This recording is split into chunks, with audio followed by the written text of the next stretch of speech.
Podcast host Joy Reid and Congresswoman Pramila Jayapal brainstorm on how to deport Melania Trump and President Trump's children once he's no longer in office. A horrible storm and flash flood has left disaster in Texas, and many families are mourning. Jeffrey Epstein had no list of people and wasn't committing blackmail. Something doesn't smell right. We're going to get into that.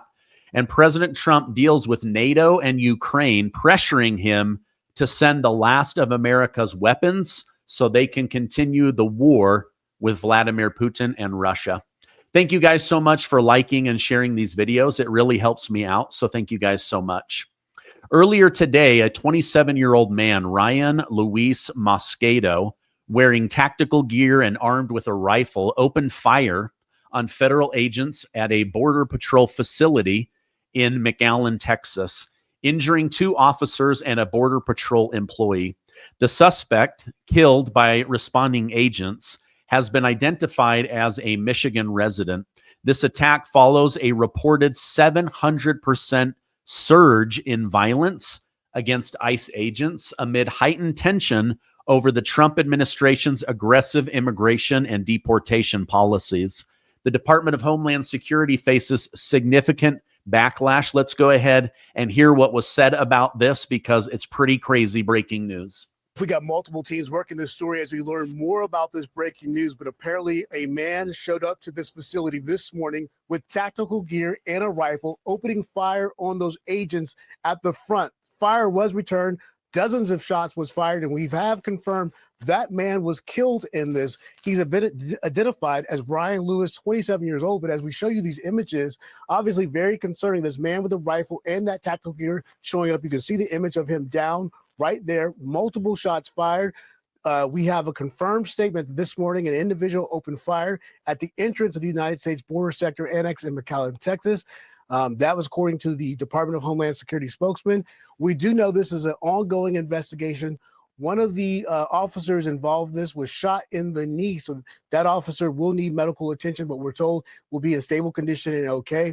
But right now, a very concerning situation with this man, Ryan Lewis, 27, apparently with a Michigan address, several other weapons and backpacks and gear inside his car, showing up and opening fire this morning. No news yet, Wolf, of whether or not there was any sort of manifesto or any kind of message left behind, but this shooting did happen in the last few hours.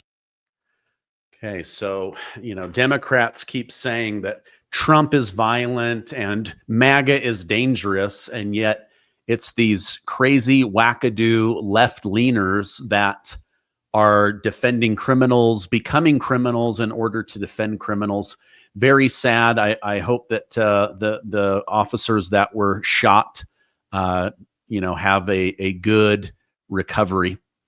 So sad. All right. Now, tragedy has struck Central Texas, where catastrophic flash floods have killed at least 70 people, including 21 children that were at a summer camp.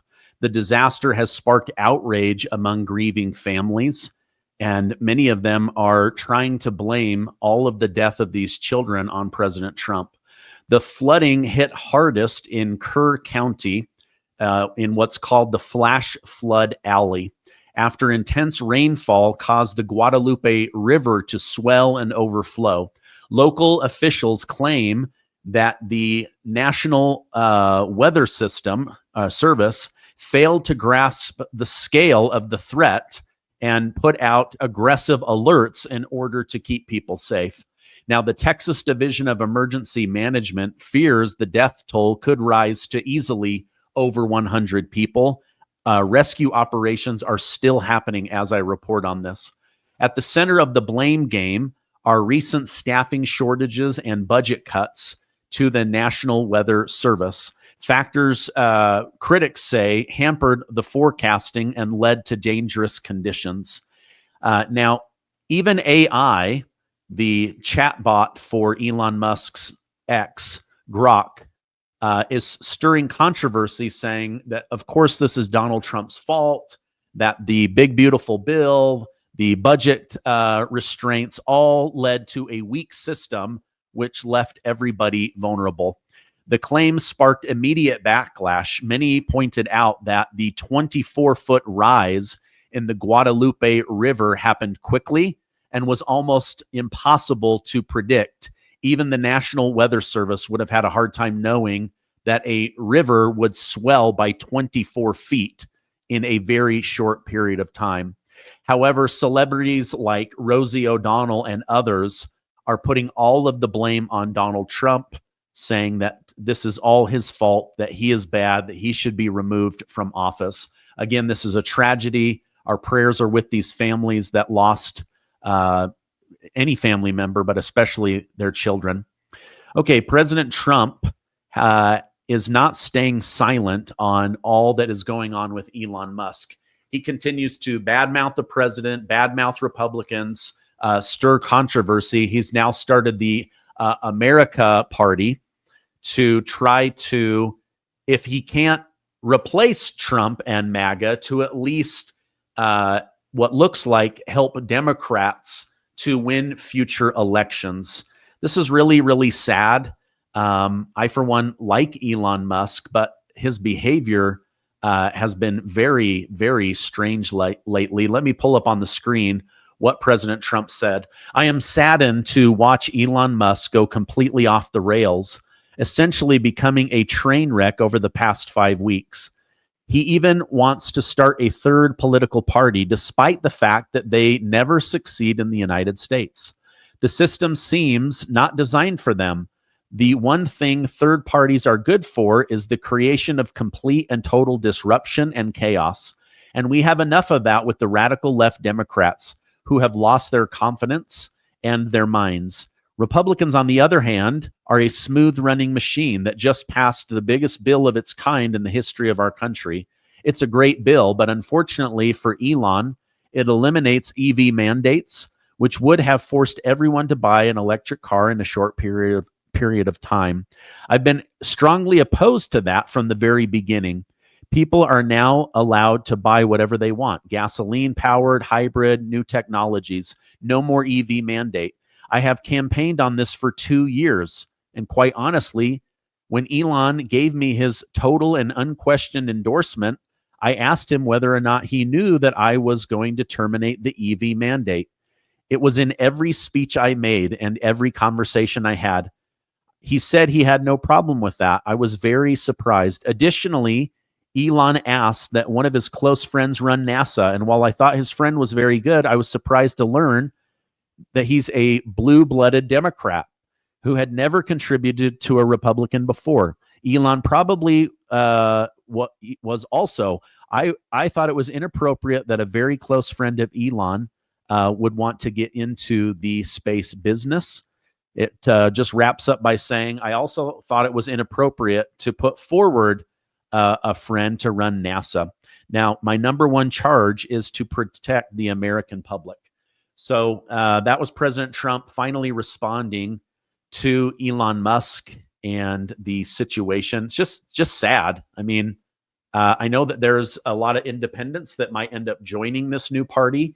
I don't believe it will go very far. There's only so much money Elon Musk can throw at this before he says, it might be easier to put people on Mars than to disrupt the two-party system. Despite the criticism, President Trump has taken action when it comes to protecting Texas. He signed a major disaster declaration for Kerr County, getting money and assistance down there immediately. He wrote, I just signed a major disaster declaration for Kerr County, Texas, to ensure our brave first responders immediately have the resources they need. These families are enduring an unimaginable tragedy, with many lives lost and many missing. The Trump administration continues to work closely with state and local leaders. Secretary of Homeland Security Kristi Noem was on the ground yesterday with Governor Abbott, who is working to help the people of this great state. So far, over 850 lives have been saved. God bless the families and God bless Texas.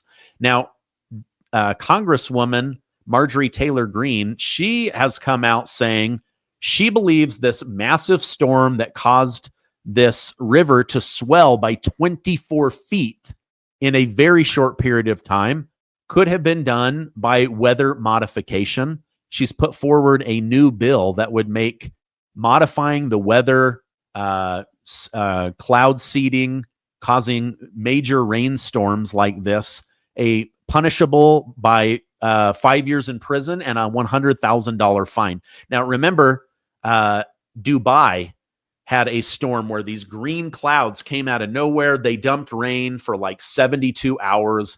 It was a disaster. And then it turned out it was likely because of cloud seeding, and they caused that natural disaster. So again, she's saying, I believe that there's foul play here. She said, this is not normal. I want clean air, clean skies, clean water, clean groundwater, and sunshine, just like God created it. No person, company, entity, or government should be allowed to modify the weather. And my good friend, Congressman Tim Burchett, co-sponsors this, and we will be bringing it to Congress. All right, now I have more to share with you, including Congresswoman Pramila Jayapal and podcast host Joy Reid go back and forth on ways to deport First Lady Melania Trump and maybe even Don Jr., Eric, and Ivanka Trump. But first, let me tell you about today's video sponsor. RFK Jr. is known for his sharp mind and relentless energy. Remember the viral video of him using methylene blue to stay focused, energized, and mentally resilient? Now you can experience those same benefits with Recharge from the wellness company. This doctor-formulated nutraceutical delivers a never-seen-before combo of methylene blue, NAD, and PQQ, creating a unique formula designed to optimize mitochondrial function, improve energy, and enhance mental clarity.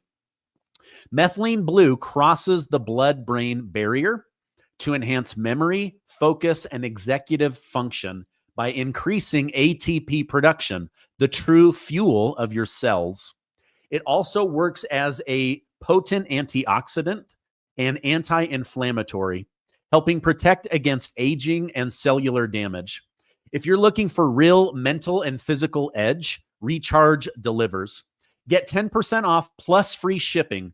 Head to twc.health/amazing and use code AMAZING. Feel the difference. Think clearer. Recharge. I'll leave that link down below. Okay, now you heard me correctly. Joy Reid clearly lays out for Congresswoman Pramila Jayapal of the Democrat Party how they could get back at President Trump, how they could deport his wife and even his children. Let me go ahead and play this for you. This is one of the wackiest things I've ever seen. It just shows the deranged thinking of Democrats. It's very, very sad. This idea of denaturalization, right? Because my mother was a naturalized American as well. The question is, do some of your colleagues on the other side of the aisle understand how far this goes? If you give the president of the United States monarchical-like powers to say, I don't like your views, I don't like your take on issues, I don't like that you're too liberal, you're not conservative enough, I'm just going to take away your naturalized citizenship. Well, the next, if we ever get a Democratic president, they could say, I don't like Melania Trump. She wasn't born here. She was born in Slovenia. She is a naturalized citizen. She's out of here. And by the way, Ivana Trump, the late Ivana Trump, who's buried in the golf course in New Jersey in Donald Trump's golf club, she wasn't an American citizen. And 3 of her children are Don Jr., Eric, and Ivanka. And maybe the next Democratic president says, you know what? I don't like the Trumps. And so we're going to denaturalize all of the Trump children whose mother was a foreigner at the time. Marco Rubio's grandfather actually overstayed a deportation order in the 1960s. And it was not until 1972 that he got his papers right. He was confronted by that by Jorge Ramos, who confronted him with his own father having an immigration issue, but he's not being deported. And his parents were born in Cuba and they were not citizens when he was born. Vivek Ramaswamy, same thing. Neither of his parents were citizens when he was born. He's technically an anchor baby. So you could go on and on and on. Myself, my mother was not a citizen at the time I was born. She became a citizen later. This opens a huge door, Congresswoman, because that means that any future president can decide that they don't like the Trumps and don't want them here and want Melania gone, and they could just denaturalize and deport her and she'd be out of here. No, that's exactly right. No, that's exactly right. So they're gamifying how to go after the Trump family, his wife, his children. This is pretty disgusting to me. Trump derangement syndrome is a real thing. I recommend these people get medical help and therapy. All right. The U.S. Justice Department and FBI have concluded that Jeffrey Epstein died by suicide in 2019 and did not have a client list or blackmail powerful people, according to a memo from each organization. This conclusion is backed up by video footage, they say, showing no one entered Epstein's Manhattan jail cell area the night he died, even though a full minute of that video is missing. Again, they say that this is conspiracy theory, that even FBI Director Kash Patel and Deputy Dan Bongino pushed hard on podcasts and in the media. The memo now says investigators found no proof of blackmail or any list involving high-profile individuals. Therefore, there will be no charges, and they're not going to release any names. Why is Ghislaine Maxwell in jail for a crime where there's no names involved? It's very weird.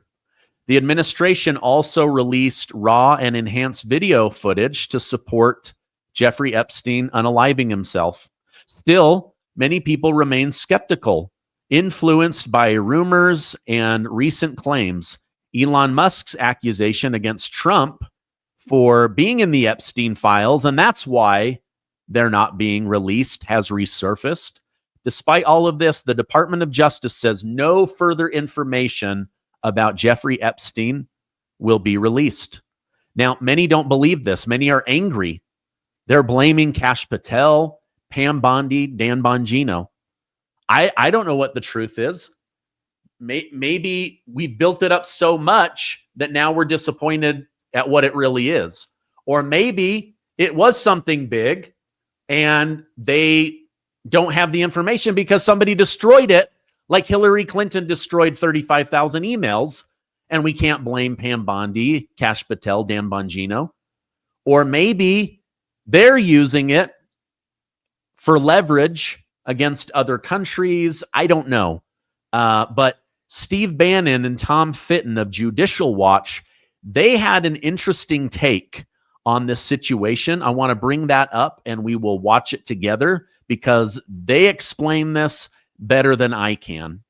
I don't know. I read the memo 3 or 4 times again this morning, and it's really, I don't think even the Biden administration would have written anything like this. I just don't think they could have thought they could get away with it. And I've got to wonder what is going on at the leadership of the Justice Department and the FBI to allow them to think that statements like as follows. This is a classic. Of course, we're suing for this stuff, right? And so they say the systematic review revealed no incriminating client list. So there's a client list, but it's not incriminating, so therefore you can't see it. There was also no credible evidence that found that Epstein blackmailed prominent individuals as part of his actions. Well, give us the incredible evidence. We did not uncover evidence that could predicate an investigation against uncharged third parties. So they uncovered evidence, but it wasn't enough to predicate an investigation against uncharged third parties. So you can go line by line and kind of go through this analysis that I'm going through. It may be unfair or overly critical, but in my view, unless you have the records to back up the conclusions you've drawn in a case such as this, this isn't worth much. And it's disturbing. It was leaked to Axios. Second time there's been a leak to Axios, by the way, by this Justice Department and FBI. Remember, we sued for the Biden videotapes of his interview with her. We were in court, literally in federal court. They're stonewalling us. And what do? They give it to Axios. Here they give it to Axios. And this memo, by the way, it kind of drips with contempt for people like you, Bannon, for Judicial Watch, for anyone asking questions. Give us the document. Judicial Watch. No, listen. I'd love Mark Caputo. We've had him on the show. We're going to have him on the show again because they leaked to him the Kennedy, the massive CIA leak, and John Solomon, the best. So you got Fenton, you got Bannon, you got Solomon. So hang on. So I have no problem with Mike Allen and Axios. It is the consensus thinking of the apparatus. Okay. Also, some people at the White House are quite close to these people. So this was a well thought through leak to a super prominent, particularly late at night, more than Drudge. Everybody will read Axios on a Sunday night before you go. This is a bonus exclusive. There's a lot of meat left on this bone that they just don't want to give up, and I don't think they're going to. I don't know that we're going. I mean, according to their own report, there will be no further information released about Jeffrey Epstein. Something stinks. I don't know what it is. I'd be curious what you guys think. Has this been overblown? Is this a bigger deal? Like, I don't know. You guys let me know in the comments what you guys think is going on. In a recent international development, President Donald Trump, speaking from Air Force One, suggested the United States might send Patriot missile defense systems to Ukraine again to help counter rising Russian missiles and drone attacks. President Trump criticized Vladimir Putin, saying Putin aims to keep killing people. However, the White House has not confirmed any specific plan, and the Pentagon recently paused shipments of key systems, including Patriot systems, over concerns of our own stockpiles dwindling. President Trump's remarks came after a call with Ukrainian President Volodymyr Zelensky amid ongoing talks with Germany about supplying more Patriot batters to Ukraine. While open to aiding Kiev, President Trump stressed that these systems remain vital for the United States and that he is reluctant to hand them over, as it might weaken America or leave us unprepared. I don't know. I'm pretty sick of this war situation. Let me know what you guys think in the comments. And then lastly, I just wanted to end on a less serious note. This was sent to me over the weekend, and I thought it was pretty clever. So I'll go ahead and show that. Now, many wonder, is President Trump's hair real? Yes, that's been proven over and over again. Would you get the Donald Trump hair? Most people say no. This guy didn't want Donald Trump's hair. He wanted Donald Trump. So he got President Donald Trump shaved into the back of his head. He then got the back end of his hair bleached so that he has Donald Trump shaved into the back of his head. Now, they say Donald Trump lives rent-free in every libtard's mind, but on the case of this guy, he lives rent-free on the back of his head. All right, a lot going on. Again, keep Texas in your prayers. If there's a way to be helpful, I'll let you guys know. If you guys find out, let me know in the comments. It is a tragedy. Of course, the blame game is going on because the emotions are so heightened right now, but 24-foot swell within a very short period of time. Very, very sad. Let me know what you think about Joy Reid wanting to remove the Trump family and Melania. Let me know what you guys think about Kash Patel, Pam Bondi, and Dan Bongino. I love you. Stay amazing, and I will see you on the next video.